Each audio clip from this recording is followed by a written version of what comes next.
Okay, so here's my crowd scan.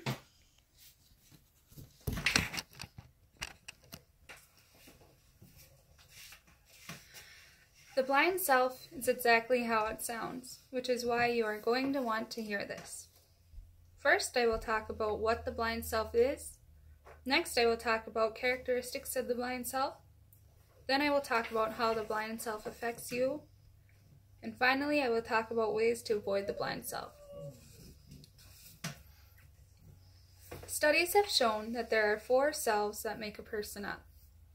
These selves describe our relationships with others and how we communicate.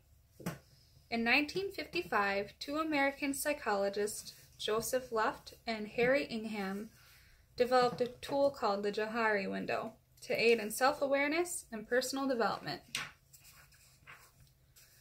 The Johari window is a psychological tool that shows 4 sets of information: what is openly known and shared between yourself and others, things you are aware of that others are not, the things or information that you are unaware of that they know, and the information that is unknown altogether. These 4 segments of information are referred to as the open self, the blind self, the hidden self, and the unknown self. The blind self is the self that is unknown to you, but known to others. This is information that is deliberately withheld from a person, or it can be information that is simply unknown, or things you are just ignorant to. Because you are unaware, how we interpret ourselves can be very different than how others interpret us. Your blind self can manifest itself in body language, mannerisms and habits, and etc. One easily relatable instance would be if you were out to lunch with an acquaintance and you get food stuck in your teeth. You are unaware, but everyone else can see it. Furthermore, your acquaintance may choose not to inform you, leaving you unaware. Another relatable instance would be those who talk with their hands a lot or who may say a lot. You may not realize, but others can observe this behavior very clearly.